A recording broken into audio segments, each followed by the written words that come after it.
did a lot of project in voluntary sports, and she has a family, 2 children, and she is the CEO of 5up, a community app. She took a break of 1 year to do some entrepreneurial experimentation to found and grow her startup. And when I heard her before COVID, she really said it was a difficult market to penetrate against WhatsApp and Facebook. And she told us now everybody changed. Can we meet you, Maximiliane? Hello. Hello. Hi, nice to have you here. So what changed COVID for 5up? It's just that our platform was exploding by usage in the last few weeks. So we had over 50,000 new users during the last few weeks. And we saw that there were over 3,000 closed groups were built on our platform, closed groups, which were mostly used by local groups who were just very easily organizing help in the COVID situation. So how does 5up work? Can you explain this to our spectators? It's very simple. You can create like an activity, an advertisement, telling for what do you need people to support, and then you can decide whether you want to put the advertisement inside a closed group where you know the people and where you get a certain trust to the people, or you can publish it to everybody who is using the app, just to get someone new which you don't know. So that's especially on the task you're needing people, you can communicate it to the right ones and get easily a matching with those who can help. So all the neighborhood help can be organized on 5up. That's really the best time to grow a startup. We will come back to you in a moment, and we will meet Adria LeBoeuf. Adria LeBoeuf did a degree in theater and a PhD in neuroscience and biophysics. She researched on social insects like ants, for example. And these ants, they communicate, if I understood well, by social fluids, and this has to be analyzed. She is also a founder of The Catalyst, and she is a group leader of in a SNF Prima program. Adria, how did COVID change the day for you? Yeah, so the lab had to shut down for the COVID experience. But luckily it shut down just after we did a 2-week field trip to collect samples in the US. It was, the timing was excellent. And so now it's been a fascinating experience with my young research group to find for everybody something that they can do from home and be productive and thrive during this period of time. And then in addition, with the COVID, it means that we have to do a lot of childcare at home, which is an extra challenge. Thank you very much. If we read the statistic, we see that more than 50% of all master's degrees are done by women. And then if we have a look on the professorial level, on the highest level in an academic career, we see not even 25% of women in this role. Or if we have a look at entrepreneurship, we see that 2 out of 3 startups are founded by men, and female entrepreneurs are much rarer. If you think of these facts, what were the highlights of your career? Why did you manage to do it in spite of all the trends? Salome, can you start? What was your highlight? Mm-hmm. I think it's difficult to say that there was one specific highlight. I think it comes during the phase when you're working, in my case now in the academy. And I think I mean, from every step when you move forward, so you start to as an undergraduate student, and then you finish your diploma and you're really proud about it. And then you think, okay, maybe it's interesting to stay in the science, and you go from step by step. And I think every time when you succeed with something, I think these were the highlights on a personal point of view. And maybe I was really then lucky as well to meet the person, my husband, who was also kind of engaged or happy to share kind of the homeworking tasks.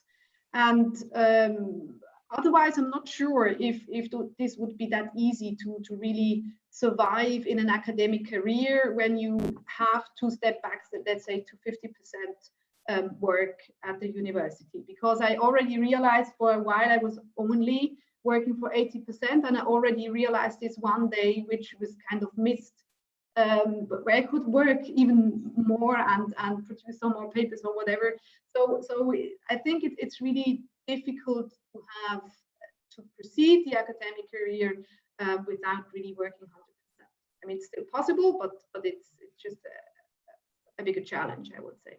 So I would say that the highlights were really each time when you succeed with something, you finished something, you were proud about this, and you okay, you're on the right way to move forward, let's say. And how was it for you, Maximiliane? What was your first highlight when you realized I can do it? Actually, for me, it was a lot of personal learning the last 3 years. Before I was just working part-time beside the family, but I have also a very team sharing at home with my husband. Without that, it would not work anyway.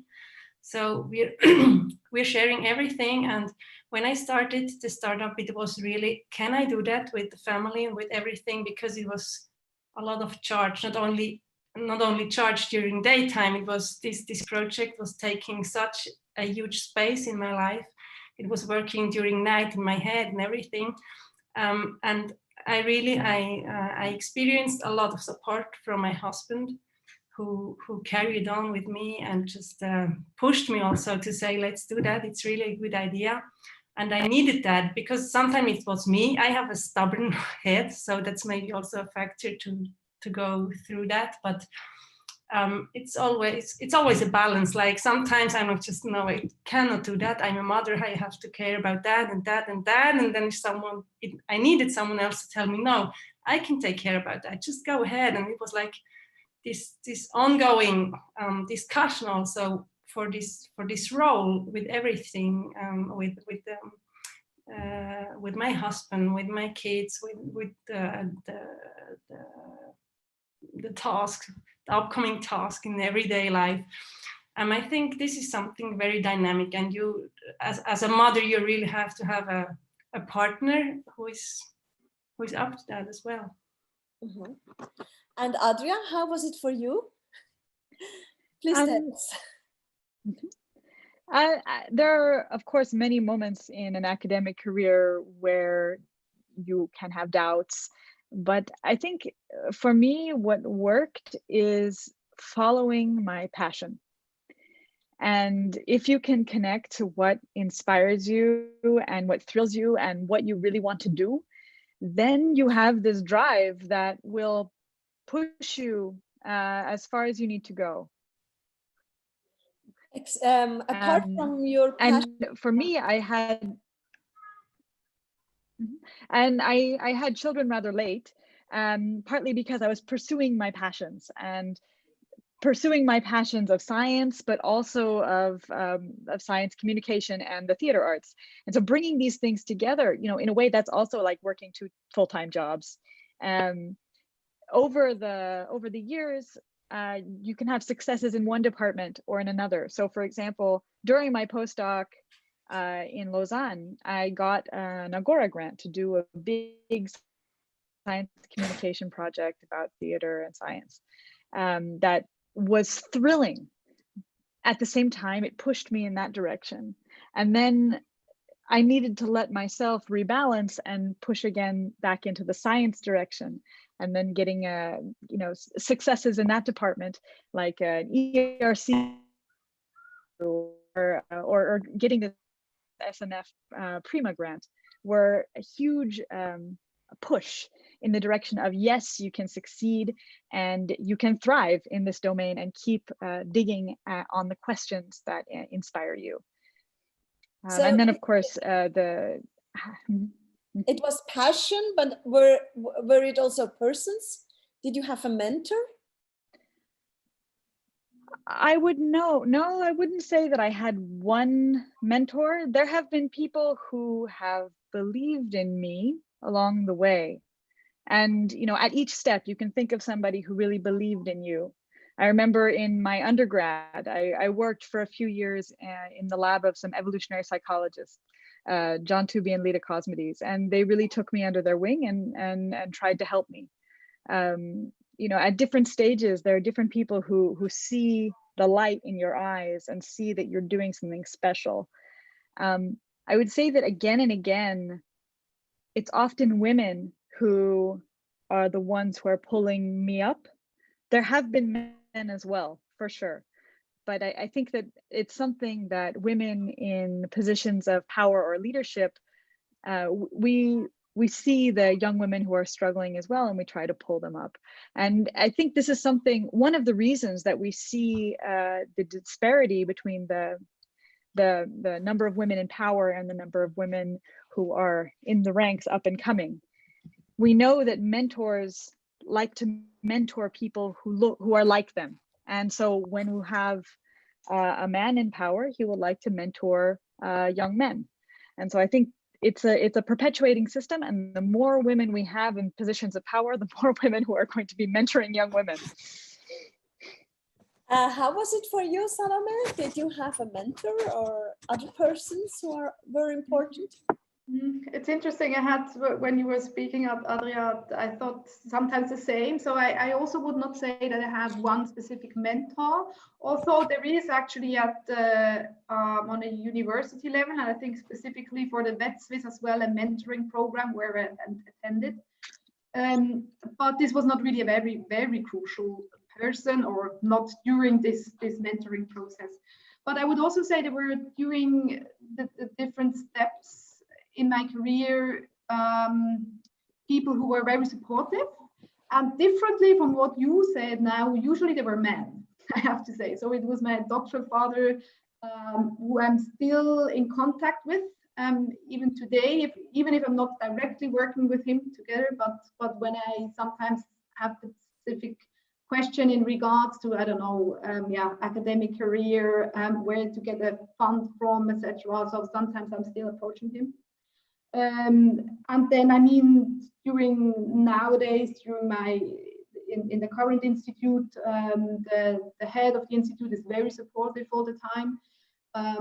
So it's more a little bit like this, that at the moment when at the position that you are currently working in, when you have support from your supervisor, then it's already something which really pushes you forward.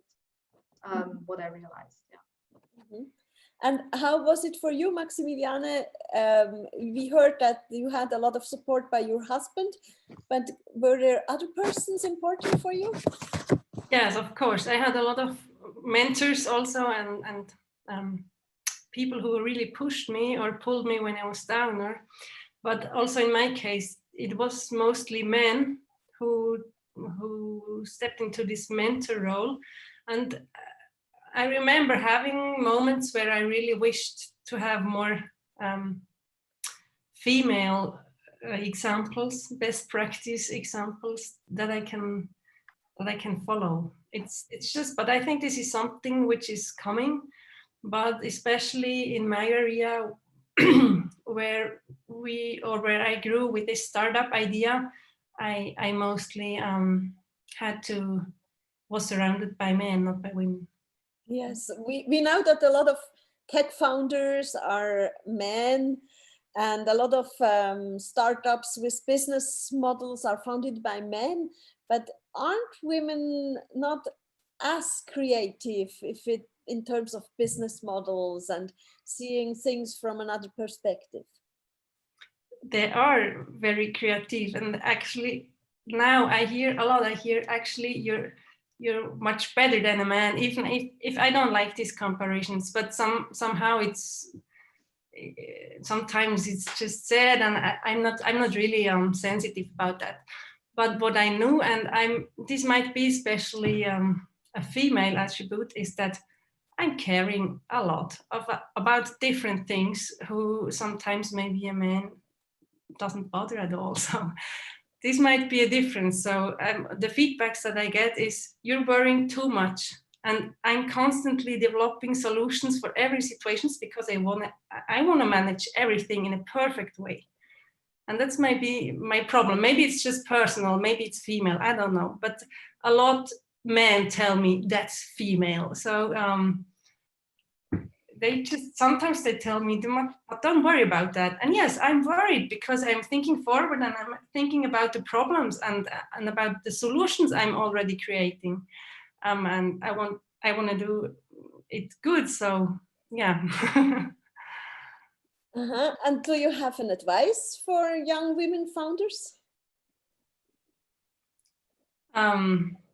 Let's have the self-esteem to do it. Don't worry too much because you're good enough. It's more about, it's about self-confidence in the first part, I think, yeah. Adria, what would you counsel or giving advice to young female researchers? Absolutely, believe in yourself.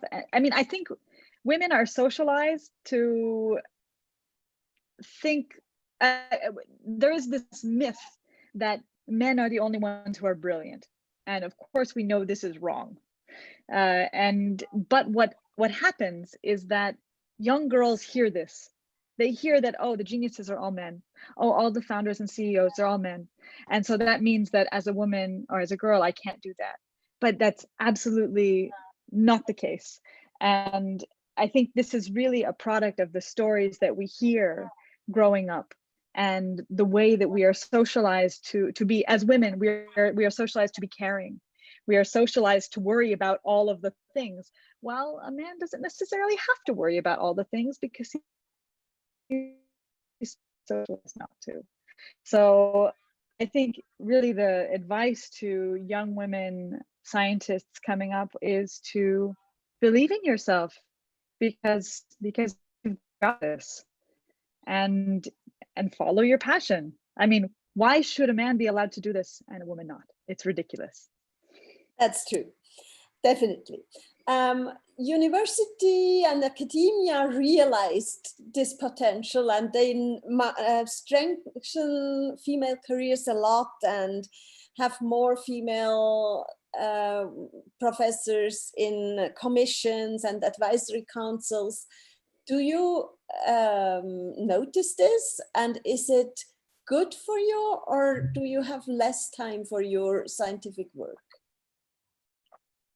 I've definitely noticed it, but mostly on the rather than on the being on the committee's end for the moment.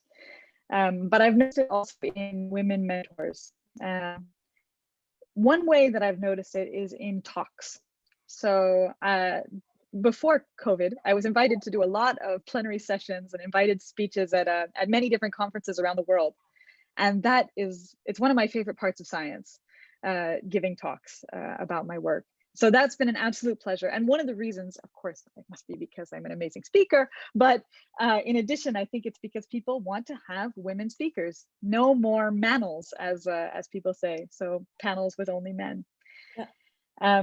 So I think that's one thing. In terms of committee work, I think it's absolutely critical that we have more women in committees that have power. Not just every committee for this problem or that, but committees that have real power of change, and not just one token woman.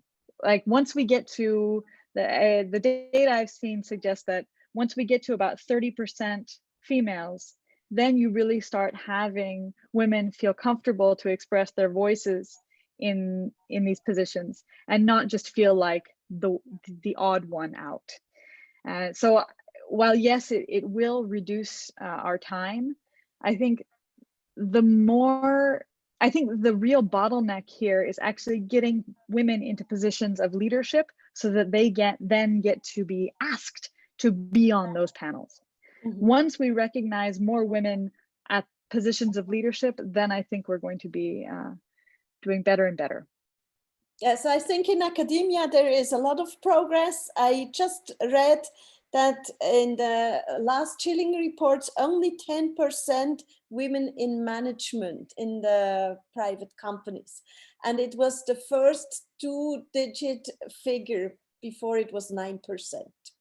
But at least we have 23% in administrative boards, and at the university level, it's tending to be a little bit better. What were your experiences, Salome? Did you also have to take part in all the committees, and is it a chance for you, or is it quite a workload? Mm-hmm. I mean, we usually these committees, or at least where I am involved, it's mainly on a faculty level, and we at the veterinary faculty are a lot of women in general, but usually there are the students, so the undergraduate students, about 90% undergraduate students are women. And then, as you said before, when it comes up at the professorship level, that it's really dramatically reduced. But I have the feeling that during the last maybe 3 years or so, that the number of professors who are women really increased within the faculty board. And this also implies then that you are more active in the committee. So, but what is often what you also said before, Adria, that the point is to know, are you really the person who is heading the committee, or are you just member of the committee, and the head of the committee still typically are men? This is an interesting observation, which is, I think, still usually the case, that the president is a male and the vice president is the female, who then usually does the administrative work, etc. So I think these things may be a little bit more, or has to be a little bit more considered, that really the head of the committees are also females, and not kind of just being part of a committee as well. This and is in terms of the workload, true. I mean, you lose a bit on your time, what you can do for research. But on the other hand, this outreaching activities, I think, are very essential also in the academia. And even if it's during committee work, but also to be invited as speakers, etc. itself, it does not bring you, I don't know, data analysis time or whatever, writing a paper, but you can present yourself to outreaching community, and I think this is even at least as important as the other work is. How was it for you, Maximiliane? You got the prize. Are you now on juries or in boards? No, not yet. Not at all. I'm more in committees of associations where I'm engaged, but I'm in no board actually. So I didn't have any request for that till now. Okay, but your network grew a lot since you have been an entrepreneur. I think this will come. I think I have now 2-3 years of entrepreneurship, and I think I would just start to be ready to do that in the next years, but not before as well. Okay. And you all have families, you all have children. How about job sharing? Was this an option for you? So maybe just you, Maximiliane, you did some job sharing in the past. Like right now, you're quite full-time. Mm-hmm. Yeah, that's true. After the birth of our kids, I became a mother 1 year after I finished university, so pretty soon. And then it was the decision of my husband and me that we really share everything. So we were working 50-50 and the rest was at home. And it was after that when my husband still wanted to do another master. So he continued with that and I was working. And when he finished master, it was up to me to get another experience to move forward. And that's also why we changed roles. So that's when I started my startup as a new education, if you want to call it like this. And yeah, for me, it suits. Salome, would you be able to do what you do in a part-time job? I would say it's very, very difficult. Probably, I'm not sure if it's only about, I don't know, halvening the group I'm leading. Let's say having one PhD student or two PhD students and not more. But I'm not sure if this will work half-time. Maybe it would. I can say I never experienced it because I was always at least working for 80%. So I never reduced more. So it's difficult to say. I would say as well what we were saying before with these commissions, etc. So it's not only kind of working by yourself, but also presenting yourself in other committees. And this is per se, you need to have, I don't know, 20% of the time for that. And if you can only work 50%, probably it will be quite difficult, I would say. So your advice would be have the perfect husband, or do you have other certainly. Oh, but you should then define what means perfect, you know. So supporting. Yeah. It's hard to say. I mean, it's also I think there are also drawbacks, kind of, not from your professional career, but as well then for the kind of a career to being a mother, or for your relationship with the children. I mean, I always kind of point out that I would like to be more at home with the kids. I mean, now they are starting to grow up a bit, but when they were really little, I really had troubles as well to leave them that often home. I mean, knowing that they are with my husband, but still, I mean, it's not just easy saying, okay, then I go for work for 100%, and that's the best way somehow. Yeah, it's difficult to say what are the advice somehow, but I think certainly job sharing, I think nowadays is the way to go for sure. Okay. And infrastructure in Switzerland, it's not like in Scandinavia, but how is it now for you? University of Bern or Tropical Health Institute, do they help you? I really have to say, I cannot say too much. Maybe Adria is better here because we do not need this support actively. Yeah, maybe I hand over at that. Adria. Yeah, no, I mean, childcare, it's amazing. I think it's one of the wonders of our time. So I mean, I'm not Swiss. I'm American, and so I'm far from my family. I don't have my folks here or my in-laws either nearby to care for my daughter, and so she goes to day when it's not COVID time. She goes to daycare full time, and she's happy about it. She has a good time. She sees other kids. It's wonderful. There could be more. I really had to push to get a place for her.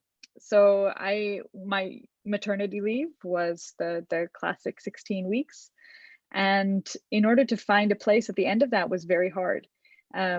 And I had to do a lot of phone calling and saying, I'm a woman in science. This is really important that I get to work. I have a grant for this. And, but, you know, in the end, it worked out. Now, during COVID time is fascinating. It's kind of like a second maternity leave because, so my husband is a freelancer. He has his own company. And so he doesn't get his salary if he's not working during this time. And that was the same for the maternity leave. He chose to take 2 months of no work so that we could both be together with our daughter at the very start of her life. And then after that, it was really a balance because I still had my young lab even towards the end of my maternity leave, and I still wanted to support my PhD students as they were in the early stages of their projects. So now we're back to that, where we can each really maximally only work 50% of the time. And it's really hard to run a lab when you're working at 50%. I think I'm getting by with the minimum of what needs to happen to support everybody. And I think he's managing with the minimum of what he needs to do to keep his business running. And our daughter's having a great time. We're getting to see her learn to walk. So it's pleasant, but it's pretty early, trying. 8 months. She's learning. I say learning. Okay.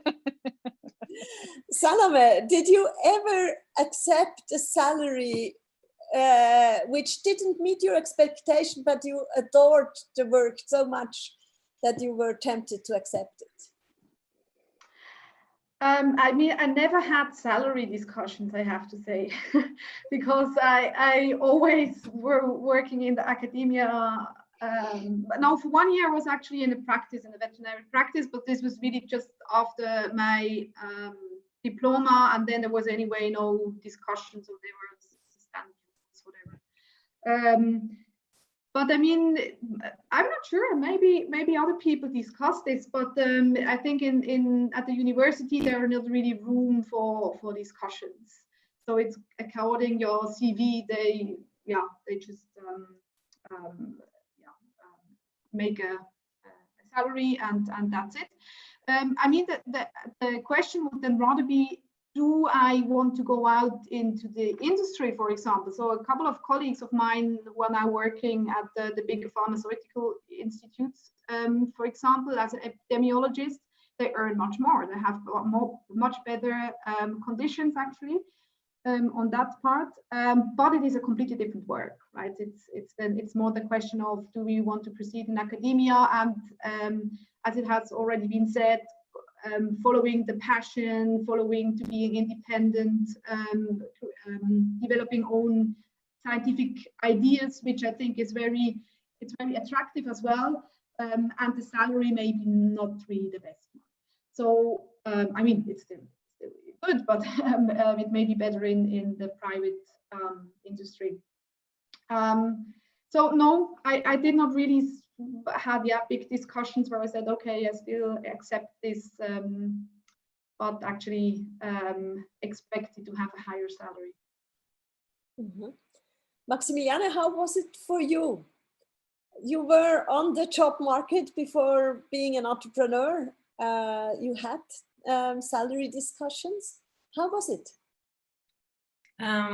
Actually, in the area where I was working, we have the same label for women and for men. It was no discussions about because the salary where I worked before is given by the state, so you have clear classes there, and there's no much room for discussions neither. So, are you sure? Because there is always a gap where you can deal and discuss. Yeah, there is. Yeah, but in the area where I worked in sports promotion and as a sports teacher, it was not so. No, actually, as a teacher, you stick to salary classes depending on years of experience and nothing else actually. And this is the same for women and for men. And working for the state meant, yeah, there is a certain maybe a certain range where you can discuss, but I think it's not really the area which is significant for this topic. Mm-hmm. Because it's for Adria, how was it for you? So before I got to start my own lab with the Prima, I was considering going in another career direction and pushing on the science communication. And so I had actually done a lot of teaching in that department in a sort of freelance style, which is the same kind of thing that my husband does. And so we've been able to kind of see a comparison of how we are treated in that domain. And, you know, there's maybe a bit of bias because in most of these cases, I started doing it before him, and then he came in and he's doing it very well. But there are many cases where I had asked for too little. I had asked for too little money for the work that I was providing. I didn't negotiate well in many of those interactions. And, you know, part of it is because I didn't have any business training really, and I was doing this for the joy of it and to share it. But that's not a reason not to get paid. So it's been fascinating to see his experience and how he is he's profiting from this work. And you know, I'm really happy for him. But there are moments when I'm like, that person didn't give me that opportunity. Why didn't they give me that opportunity? Is this gender or is this just time? I don't know. Is it just different people? But you see the differences. Lucy, do we have questions from the public? We can't hear you. You have to. Sorry. Yes, we have one question that actually fits also what Adria just said about, is it gender or is it just different people? About what you said on more female perspectives in a board or a jury. There was the question if it isn't more about bringing in different perspectives and not about male or female. Mm-hmm. I think she's absolutely right that it's about bringing perspectives. I mean, I think in this time of COVID, and in a bit about what Maximiliane was just saying at the very beginning, I think what we're seeing in this coronavirus moment is that this is a crisis of care. The way to succeed against this pandemic is caring. And historically, that's been a very female perspective. And while a sort of male approach, tending to be, is a more aggressive sort of approach to a problem. And I think in the current pandemic, what we really need is more of these perspectives of care and protection and worry. We need to worry about all the problems. This is that time. And so I think we really need more perspectives of women or other people who are caring. And I think this is not just male or female.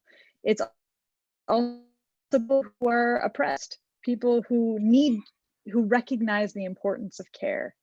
And that can be oppressed minorities, it can be LGBT people. It's a broad spectrum.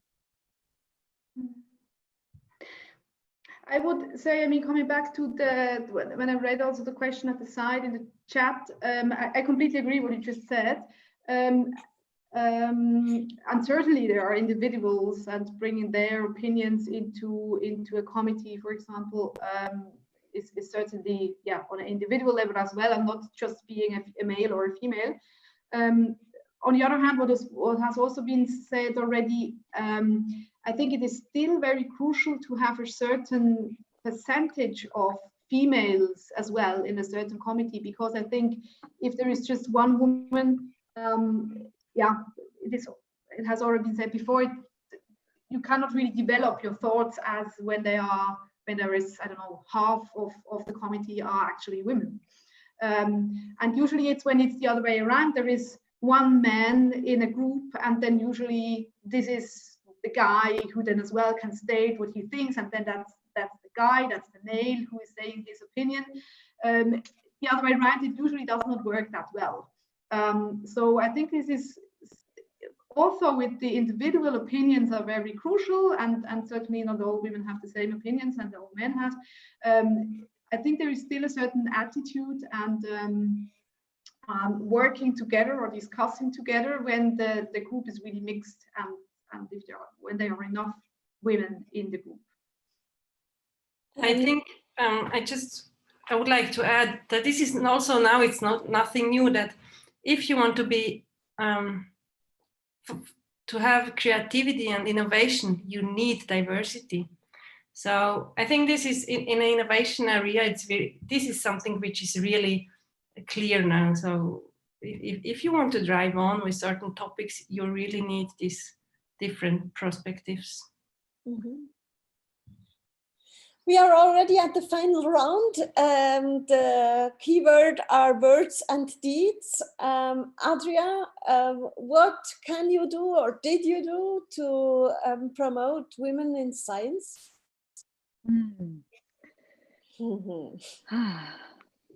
I think, so one thing that I have been doing is, I know exactly what I'm going to tell you. So there's an organization called Égalité, the Réseau Regard in the Swiss Romand part, which promotes gender equality. And one thing that I did with my theater group and some fellow scientist performers was a gender swapped experience of science. It's inspired by this Twitter feed called Man Who Has It All. I highly recommend reading. It's basically imagining a world where the genders are swapped. So women are those who are on all the committees, who have all the power, who are the ones who are the ones in charge, and the men are at home taking care of childcare and taking out the garbage and doing the dishes.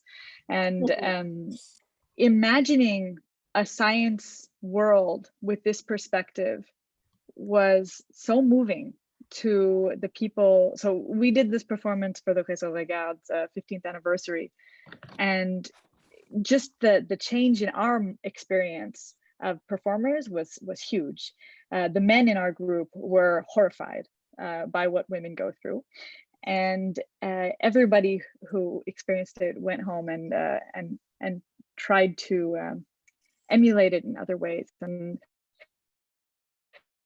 so I did a few workshops in other locations. I did a workshop at CERN, and another in Geneva, trying to use this as a way to share people's perspective and help us realize our unconscious biases, because I think this is key in how to get out of the problems that we are in.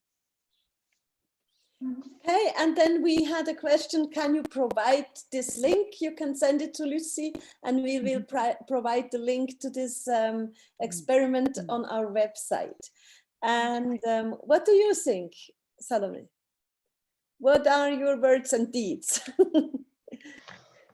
Yeah, I mean, I think it kind of can end how it started already. I mean, if you are believing in yourself and really kind of not ignore that you are women, but kind of say, okay, it doesn't really matter what gender you are, and really follow your ideas. I think that's kind of the main driver, and certainly you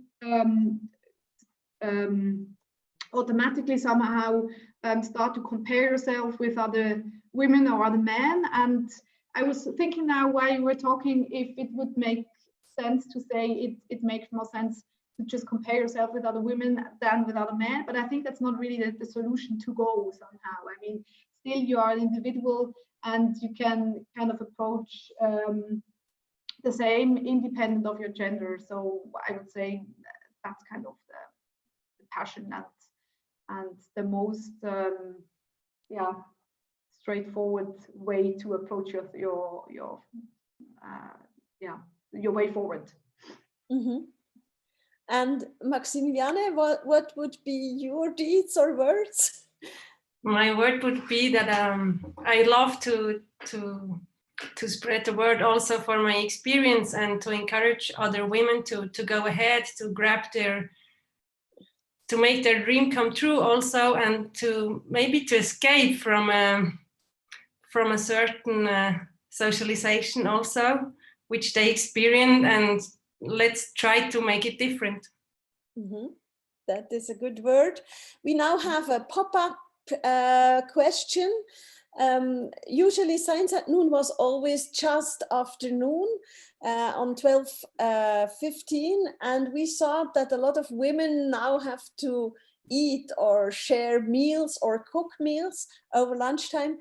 So if you would like us to continue with science afternoon, would you prefer 12:15, 13:15 or 13:30? Please take part in this questionnaire.